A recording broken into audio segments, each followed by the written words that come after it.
ಅತ್ತ ಪ್ರಜ್ವಲ್ ಪ್ರತ್ಯಕ್ಷನಾಗಿದ್ದಾನೆ. ಇತ್ತ ಭವಾನಿ ರೇವಣ್ಣಗೆ ಸಂಕಷ್ಟ ತಪ್ಪಿಲ್ಲ.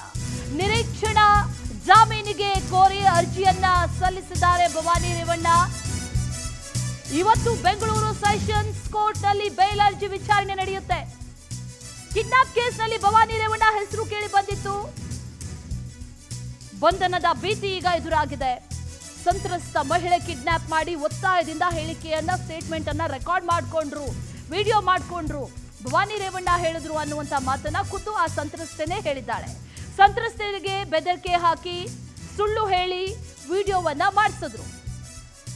ಈಗಾಗಲೇ ಅನೇಕ ಎಕ್ಸ್ಕ್ಲೂಸಿವ್ ಮಾಹಿತಿಯನ್ನ ನಾವು ನಿಮಗೆ ಕೊಡ್ತಾ ಬಂದಿದ್ದೇವೆ. ಯಾವ ರೀತಿಯಾಗಿ ಈ ಪ್ರಕರಣದಲ್ಲಿ ಭವಾನಿ ರೇವಣ್ಣ ಶಾಮೀಲಾಗಿದ್ದಾರೆ ಅಂತ. ಈ ಪ್ರಕರಣದಲ್ಲಿ ರೇವಣ್ಣ ಬಂಧಿತರಾಗಿದ್ರು, ಜಾಮೀನು ಕೂಡ ಸಿಕ್ಕಿದೆ, ಜಾಮೀನಿನ ಮೇಲೆ ಹೊರಗಿದ್ದಾರೆ.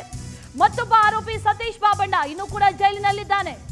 ವಿಚಾರಣೆ ಸಂದರ್ಭದಲ್ಲಿ ಭವಾನಿ ಹೆಸರನ್ನ ಈತ ಬಾಯ್ಬಿಟ್ಟಿದ್ದಾನೆ. ಅಷ್ಟೇ ಅಲ್ಲದೆ ಸತೀಶ್ ಮೊಬೈಲ್ ಕಾಲ್ ಡೀಟೇಲ್ಸ್ ಅನ್ನ ಚೆಕ್ ಮಾಡಿದಂತ ಸಂದರ್ಭದಲ್ಲೂ ಕೂಡ ಒಂದಷ್ಟು ಕಾಲ್ಸ್ ಬಂದಿರೋದು ಹೋಗಿರೋದು ಕೂಡ ಗೊತ್ತಾಗಿದೆ. ಭವಾನಿ ರೇವಣ್ಣಗೆ ಕರೆ ಮಾಡಿ ಮಾತಾಡಿದ್ದಾನೆ ಸತೀಶ್ ಬಾಬಣ್ಣ ಕರೆಸಿದ್ರು ಅಂತ ಹೇಳಿ ಆಕೆಯನ್ನ ಕರೆದುಕೊಂಡು ಹೋಗ್ಲಾಗಿತ್ತು.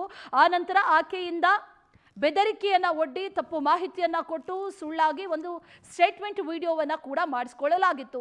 ಅದರಲ್ಲೂ ಕೂಡ ಖುದ್ದು ಸಂತ್ರಸ್ತೆ ಭವಾನಿ ರೇವಣ್ಣ ಹೆಸರನ್ನ ಕೂಡ ಹೇಳಿದ್ಲು.